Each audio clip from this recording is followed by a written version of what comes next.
Hello student आज का हमारा टॉपिक है टाइडल एनर्जी।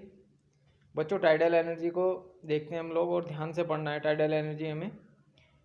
बच्चों अगर हम बात करें कि पृथ्वी का लगभग हमारा 70 या 71 या 70% हमारा जो क्षेत्र है बच्चों वो हमारा समुद्र में डूबा हुआ है। और चंद्रमा तथा सूर्य की आकर्षण शक्ति के कारण बच्चों समुद्री जल या लंबी व ऊंची पर्वतीय श्रृंखलाओं के रूप में ऊपर की ओर उठता है। जो हमारा समुद्री जल है वो हमारा सूर्य और चंद्रमा के आकर्षण के कारण हमारा जो लहरों में ऊपर की ओर उठता है और फिर लंबी व गहरी खाई के रूप में नीचे की ओर गिरता है। मतलब ऊपर उठता है और फिर नीचे गिरता है। जल के इस सामयिक चढ़ाव उतार को ज्वार भाटा कहते हैं। बच्चों डिटेल से पढ़ेंगे हम लोग। मीन्स क्या हुआ कि चंद्रमा और सूर्य के आकर्षण के कारण तो जो समुद्र में जो लहरें उठती हैं और गिरती हैं उसे हम लोग ज्वार भाटा बोलते हैं। क्योंकि यह समुद्र के जल में उत्पन्न होता है इसलिए इसे समुद्री ज्वार भाटा कहते हैं। ज्वार भाटे के कारण समुद्र के जल में उत्पादित लहरें अत्यंत शक्तिशाली होती हैं। ये बहुत ही भयानक होती हैं। इन लहरों की ऊर्ध्वाधर ऊंचाई तथा गति आदि उच्च होती है। बहुत ज़्यादा इनकी ऊंचाई होती है और ये बहुत ज़्यादा गति के साथ भी आती हैं। सुना होगा बच्चों तुम लोगों ने कि वहाँ पर ज्वार भाटा आ गया और ज्वार भाटा में मतलब बहुत सारे शहर बर्बाद हो घर बर्बाद हो गए या शहर बर्बाद हो गए। इन लहरों से समुद्र में गड़ी हुई विशाल चट्टानें उखड़कर किनारों तक आ जाती हैं और इनकी चपेटों से टूटकर टुकड़ों में बदल जाती हैं। आज वैज्ञानिकों ने ज्वार भाटा या लहरों के चढ़ाव उतार से उत्पादित इस समुद्री शक्ति को नियंत्रित कर इलेक्ट्रिसिटी पावर में परिवर्तित कर लिया है, जिसका उपयोग कारखानों में मशीनों को चलाने तथा आवासों व राजमार्गों में विद्युत लैंपों द्वारा रोशनी में प्रयोग किया जा रहा है। तो बच्चों जो हमारा समुद्री ज्वार भाटा था उसका भी हम लोग इलेक्ट्रिसिटी बनाने में प्रयोग कर रहे हैं। ठीक है बच्चों, नेक्स्ट देखते हैं हम लोग टाइडल। बात है हमारा जो टॉपिक है हमारा टाइडल एनर्जी। बच्चों बात करते हैं टाइडल की। तो बच्चों इसका तात्पर्य हमारा ज्वार से है। ज्वारीय ऊर्जा टाइडल एनर्जी या हमारा टाइडल पावर या टाइडल वेव या हमारा टाइडल स्ट्रीम या करंट या हमारा टाइडल पूल या हमारा टाइडल फील्ड या हमारा टाइडल ऑब्जर्वेटरी। तो बच्चों हम देखते हैं टाइड क्या होता है हमारा। बच्चों जब हमारा समुद्र में या समुद्र के पानी की जो लहरें होती हैं वो ऊपर की ओर चढ़ती हैं, जब ऊपर की ओर चढ़ती हैं तो ये हमारा टाइड कहलाता है। और ये हमारी दो प्रकार की होती है, एक तो हमारा लो टाइड और दूसरा हमारा हाई टाइड। मतलब एक तो हमारी उसकी हाइट और जो गति होगी वो तेज होगी, दूसरा हमारा जो उसकी हाइट और जो उसकी गति होगी वो हमारा कम होगी, लो टाइड होगा। नेक्स्ट बात करते हैं बच्चों एब की। एब हमारा होता है भाटा। इसका मतलब होता है कि समुद्र की जो लहरें होती हैं बच्चों जब उतरती है, मतलब अभी तो क्या टाइड ऊपर की ओर थी, बढ़ी हुई थी, चढ़ी लहरें थी उसकी चढ़ रही थी, और जैसे ही ज्वार भाटा कम होता है मतलब तो तब हमारी वो जो लहरें हैं वो उतरती है, तो उसे हम लोग बोलते हैं बच्चों एब। ठीक है। अब अगर हम बात करें दोनों ज्वार भाटा की तो इसका तात्पर्य समुद्र के पानी की चढ़ती तथा उतरती हुई लहरें। मैंने बताया टाइड का मतलब लहरें चढ़ती हैं और एब का मतलब लहरें उतरती हैं, और दोनों को मिक्स करके देखें तो चढ़ती तथा उतरती हुई लहरें हैं जो समुद्र की, उसे बच्चों हम लोग बोलते हैं टाइड एब या ज्वार भाटा। स्लूइस की बात करते हैं बच्चों। इसका मतलब होता है, इसका तात्पर्य जल के द्वार से है, जहाँ से जल का आगमन या आना जाना होता है। इसके मार्ग को जल द्वार का मार्ग, इस पर लगने वाले फाटक को जल द्वार का फाटक या स्लूइस गेट तथा इस पर लगने वाले कपाट को जल द्वार का कपाट भी कहते हैं। नेक्स्ट है बच्चों स्लूइस वे मार्ग जिस पर जल का द्वार होता है, मतलब एक रास्ता होता है और जिस पर द्वार होता है जल को निकालने के लिए, तो स्लूइस वे हमारा कहलाता है बच्चों। अगर हम स्लूइस गेट की बात करते हैं तो वह फाटक जो जल के द्वार को खोलता तथा बंद करता है, ओपन या क्लोज करने का काम करता है। ऐसा हमारा जो फाटक होगा वो हमारा स्लूइस वे गेट कहलाएगा। नेक्स्ट है हमारा स्लूइस वाल्व। वह कपाट या वाल्व जो जल के द्वारा को खोलता तथा बंद करता है वो हमारा स्लूइस वाल्व कहलाता है। नेक्स्ट होता है बच्चों हमारा रिजर्वायर। रिजर्वायर बच्चों हमारा वो होता है जहाँ पर हम लोग पानी को स्टोर कर सकते हो। हमने पढ़ा था थर्मल पावर प्लांट में पढ़ा था, और हमारे हाइड्रो पावर प्लांट में भी पढ़ा था रिजर्वायर। क्लियर है बच्चों। नेक्स्ट है बच्चों समुद्र में ज्वार शक्ति का उत्पादन किस तरीके से होता है। कुछ वैज्ञानिक हैं बच्चों जो जिन्होंने हमारा परिमाण दिया है कि भाई हमारे जो खगोलीय पिंड है उनकी अपेक्षा, मतलब पृथ्वी से चंद्रमा, मून तथा सूर्य की अगर हम सन की बात करें तो सन की दूरी हमारी कम होती है। चंद्रमा पास होता है जबकि सूर्य हमारा दूर होता है। इसलिए पृथ्वी पर चंद्रमा तथा सूर्य के गुरुत्वाकर्षण का प्रभाव अपेक्षाकृत अधिक होता है। चंद्रमा का प्रभाव ज़्यादा होगा बच्चों सूर्य की अपेक्षा। चंद्र तथा सूर्य के गुरुत्वाकर्षण बलों के कारण ही हमारी पृथ्वी से समुद्र का पानी ऊपर की ओर उठता है, जिसे ज्वार कहते हैं, पढ़ चुके हैं। इससे समुद्र में शक्तिशाली लहरें उत्पन्न होती हैं जिनकी ऊर्ध्वाधर ऊंचाई अति उच्च लगभग 15 मीटर तक होती है। इन्हीं लहरों को ज्वार भाटा कहते हैं। इस प्रकार हम कह सकते हैं कि समुद्र में ज्वार भाटा का उत्पादन सूर्य, चंद्रमा तथा सूर्य की गुरुत्वाकर्षण शक्ति के कारण होता है। नेक्स्ट देखिए बच्चों हम लोग, यद्यपि सूर्य की अपेक्षा चंद्र का द्रव्यमान अति कम है, परंतु यह सूर्य की अपेक्षा पृथ्वी के अधिक निकट है और इनके गुरुत्वाकर्षण का प्रभाव पृथ्वी पर अपेक्षाकृत अधिक होता है। इसलिए ज्वार भाटों के उत्पादन में सूर्य की अपेक्षा चंद्र का सहयोग अधिक होता है। मीन्स बच्चों मैंने बताया अभी कि सूर्य हमारा अधिक दूरी पर होता है अर्थ के, और जबकि हमारा जो चंद्रमा है, जो मून है, वो हमारा इसके ज़्यादा नज़दीक होता है। दूसरी बात अगर हम बात करें कि जो चंद्रमा का द्रव्यमान है वो हमारा अति कम होता है, और जो हमारा सूर्य का द्रव्यमान है बच्चों वो हमारा अधिक होता है।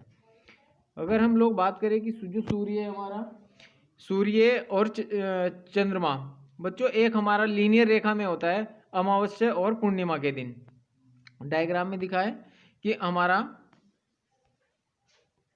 ये देखो सूर्य ये है, चंद्रमा ये है, और चंद्रमा ये है, पूर्णिमा ये है। तो बच्चों अगर हम लोग बात करें कि अमावस्या और पूर्णिमा के दिन सूर्य और चंद्रमा एक सीधी रेखा में होते हैं, और जो हम देख रहे हैं कि अर्थ ये है हमारा, तो तब इनका जो आकर्षण बल होगा वो ज़्यादा होगा, और इनके आकर्षण बल के कारण ही हमारा जो गुरुत्वाकर्षण बल के कारण ही हमारा जो है समुद्र की लहरें वो ऊपर उठती हैं। नेक्स्ट डायग्राम में देखते हैं बच्चों, जो हमारा सूर्य है और जो चंद्रमा है वो एक दूसरे के समकोण है, जबकि वो हमारे एक लीनियर रेखा या स्ट्रेट रेखा में नहीं है। तो बच्चों समकोण होने के कारण यहाँ पर सूर्य और चंद्रमा का गुरुत्वाकर्षण बल हमारा कम होगा, जिसके कारण हमारा यहाँ पर जो समुद्र की लहरें हैं बच्चों वो हमारी ज़्यादा प्रभावशाली नहीं होंगी। ठीक है, इसलिए हम कहते हैं बच्चों कि अमावस्या और पूर्णिमा के दिन हमारा चंद्रमा और सूर्य का एक लीनियर रेखा में होना है हमारा गुरुत्वाकर्षण ज़्यादा होता है, और जिसके कारण हमारा ज्वार भाटा बहुत अधिक प्रभावशाली होता है। ठीक है बच्चों, कुछ एजम्पशंस हैं हमारे ज्वार भाटा संबंधी, कुछ एजम्पशंस हैं, उन्हें देखते हैं हम लोग। ज्वार भाटा उत्पन्न होने में निम्नलिखित मान्यताएं हैं, जैसे कि फर्स्ट है हमारी, चंद्रमा पृथ्वी के चारों ओर वृत्ताकार पथ में चक्कर लगाता है बच्चों। पृथ्वी के अपनी धुरी पर घूमने से ज्वार भाटा प्रभावित नहीं होता। क्लियर है कि पृथ्वी के अपनी अगर धुरी पर घूम रही है तो उससे हमें कोई ज्वार भाटा प्रभावित नहीं होता उन चीज़ों से। संपूर्ण समुद्र की गहराई एक समान यूनिफॉर्म मानी जाती है। समुद्र जल के कणों में पारस्परिक आकर्षण शक्ति अति कम होती है। जल का जड़त्व तथा जो हमारी इसकी विस्कोसिटी है वो बच्चों हम लोग नगण्य मानते हैं। बात करते हैं बच्चों हम लोग समुद्री ज्वार शक्ति का रूपांतरण, किस किस तरीके से हम लोग इलेक्ट्रिसिटी को जनरेट करते हैं। टाइडल एनर्जी जो हमारा ज्वार भाटा है उसे इलेक्ट्रिसिटी में कैसे कन्वर्जन करते हैं बच्चों, इसे हम लोग डबल बेसिन भी बोलते हैं, डबल बेसिन। ठीक है, double basin tidal energy power plant. देखते हैं बच्चों यहाँ पर दो डायग्राम तुम्हें स्क्रीन पर दिख रहे होंगे। तो बच्चों जो हमारा पहला डायग्राम है इसका मतलब क्या है, जो 15 मीटर की मैंने ऊंचाई बताई और गति है इसकी बहुत तेज गति होती है। तो बच्चों जो हमारा समुद्री ज्वार भाटा है वो वहाँ पर हमारा जो समुद्र है, समुद्र के अंदर हम एक डैम बनाते हैं, और जो हम डैम है उस डैम के हम अंदर ही हम लोग एक टरबाइन लगाते हैं, और टरबाइन के अंदर ही हम लोग एक जनरेटर भी लगाते हैं। और बच्चों जो एक साइड में अलग जहाँ पर ज्वार जल क्षेत्र लिखा हुआ है, इस ज्वार जल क्षेत्र में क्या है बच्चों, हम लोग पानी को, रिजर्वायर है ये हमारा, इसे हम लोग स्टोर करते हैं। ये ज्वार भाटा है बच्चों, यहाँ पर देखना तो ये ज्वार भाटा जब समुद्र की लहरें ऊपर उठती हैं, ठीक है बच्चों, जब समुद्र की लहरें ऊपर उठती हैं तो ये हम यहाँ से एक रास्ता है, ये देखो यहाँ से हमारा क्या है, ये पानी है जो वो पानी हमारा रिजर्वायर में जाएगा। दूसरी बात, यहाँ से जो समुद्र की लहरें हैं, जो डबल बेसिन है, वो हमारा यहाँ से भी हमारा पानी टरबाइन से टकराएगा और पानी टरबाइन से टकराने के कारण हमारी टरबाइन मूव करेगी। मूव करने के बाद में उसकी शाफ्ट से हमारा जनरेटर की शाफ्ट कनेक्ट है, तो जनरेटर भी बच्चों हमारा स्टार्ट मूव करना स्टार्ट कर देगा, जिससे हमारा इलेक्ट्रिसिटी बनना प्रारंभ हो जाएगी। और बच्चों जो रिजर्वायर में जो हमारा पानी स्टोर है, जैसे हमारा ज्वार भाटा कम हुआ, दूसरे डायग्राम में देखो, जैसे हमारा ज्वार भाटा कम हुआ या लो टाइड हुआ हमारा, तो समुद्र की लहरें तो कम उठेंगी। अब जब जो रिजर्वायर था हमारा, जो रिजर्व पानी था, अब उसमें क्या है बच्चों, उसके द्वारा अब पानी ऊपर की लहरें देखो खत्म, यहाँ से पानी नहीं जा रहा, क्रॉस नहीं कर रहा है, तो अब जो हमारा रिजर्वायर में पानी था, अब उसके द्वारा हमारी टरबाइन डबल साइड, अब हमारी टरबाइन उसके द्वारा घूम रही है, इस पानी के द्वारा हमारी टरबाइन मूव कर रही है, और इसके द्वारा फिर हमारा जनरेटर भी मूव कर रहा है बच्चों। एक जनरेटर मूव करने के कारण हमारी क्या बन रही है, इलेक्ट्रिसिटी बन रही है। तो दोनों ही वे में हम लोग बच्चों इलेक्ट्रिसिटी यहाँ से प्राप्त करते हैं। क्लियर है बच्चों? देख लेते हैं एक बार थोड़ी।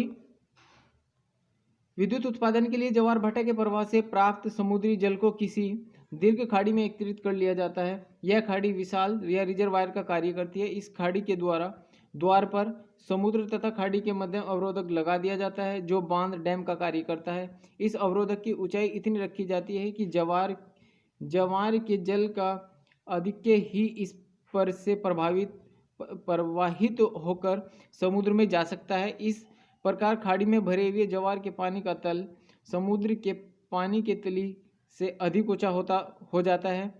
अब ज्वार का पानी वापस समुद्र में गिराकर जनरेटर से युग्मित जल टरबाइन को चलाया जाता है, जिससे कि ज्वार के पानी को स्थिति ऊर्जा विद्युत ऊर्जा में बदल जाती है। ठीक है बच्चों, मैं समझा चुका हूँ तुम लोगों को। जब समुद्र के पानी का सामान्य तल तथा खाड़ी में संग्रहित स्टोर जल के तल का अंतर शीर्ष या हेड, जिसे हेड कहते हैं, शून्य हो जाता है, मतलब ज्वार भाटा हमारा कम हो जाता है, तब जल प्रवाह रुकने के साथ ही जल टरबाइन का चलना बंद हो जाता है तथा जनरेटर से विद्युत उत्पादन रुक जाता है। जब बहुत ही हमारा जल कम हो जाएगा बच्चों, तो अब हमारा विद्युत उत्पादन रुक जाएगा।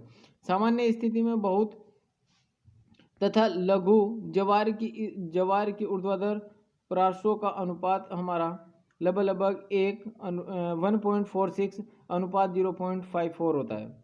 ज्वार भाटे की गतिक ऊर्जा से प्राप्त विद्युत ऊर्जा ज्वार के ऊर्ध्वाधर शीर्ष के वर्ग के समानुपाती होने के कारण वृत्त ज्वार द्वारा प्राप्त विद्युत ऊर्जा का मान लघु ज्वार द्वारा प्राप्त विद्युत ऊर्जा के मान से 7 गुना अधिक होता है बच्चों।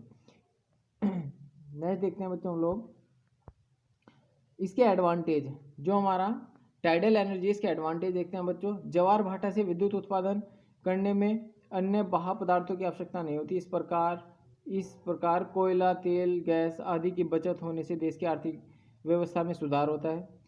नेक्स्ट, ज्वार भाटे से विद्युत उत्पादन में किसी प्रकार के प्रदूषण नहीं होता। नेक्स्ट बच्चों हमारा विद्युत उत्पादन है, जो इसकी क्षमता है उसे सरलता से घटाया बढ़ाया जा सकता है। ज्वार भाटा के उत्पादन के लिए बच्चों हम लोग कम मैकेनिकल एलिमेंट की आवश्यकता होती है। इसमें हर प्राकृतिक स्थितियों में विद्युत ऊर्जा का उत्पादन संभव है। ज्वार भाटे से जनन वाली विद्युत ऊर्जा की मात्रा बाढ़ तथा सूखे से प्रभावित नहीं होती, अर्थात घटता बढ़ता नहीं है। ये बच्चों हमारा ज्वार भाटे से जो विद्युत इलेक्ट्रिसिटी है वो हम लोग कंटिन्यू बना कर रख सकते हैं। ज्वार भाटा से जो विद्युत ऊर्जा उसकी जो कीमत है वो सस्ती पड़ती है। ठीक है बच्चों, जैसे कि तुम लोग देख सकते हैं कि ज्वार बिजली घर समुद्र के किनारे होने के कारण मनोरंजन के सर्वोत्तम केंद्र हो सकते हैं। ठीक है, एंड एक्सेट्रा। डिसएडवांटेज की बात करते हैं बच्चों। कभी कभी आने वाले तूफान के समय तेज जल प्रवाह तथा भयंकर बर्फीले प्रवाह का सामना करने के लिए अवरोधक या बांध, जल कपाट, यंत्र आदि उपकरण अधिक सुदृढ़ बनाने पड़ते हैं। मतलब हमें पता है ज़्यादा अधिक प्रभावशाली ज्वार भाटा भी आ सकता है, जिसके कारण हमारा डैम टूट सकता है, तो वो हमारे मजबूत बनाने पड़ते हैं, उनमें कीमत अधिक लगती है। समुद्री जल तथा स्टोरेज क्षेत्रों के जल के तलों का अंतर परिवर्तित होते रहने के कारण जनरेटर विद्युत ऊर्जा का मान बच्चों प्रतिदिन तथा घंटे घंटे के बाद बदलता रहता है, इसलिए जवार शक्ति संयंत्र के लिए पंप व्यवस्था का प्रयोग अति आवश्यक होता है बच्चों। ठीक है, नेक्स्ट देखते हैं बच्चों हम लोग, जल संग्रहण क्षेत्रों के अंतर्गत भी जवार भाटे की परास का अवशोषण होते रहने के कारण भी जनरेटर विद्युत ऊर्जा की निरंतरता प्रभावित होती रहती है और जवार भाटे से जनित विद्युत ऊर्जा को किसी निकटवर्ती कारखाने तथा नगर या कस्बे को ही प्रदान किया जा सकता है। ठीक है बच्चों, थैंक यू।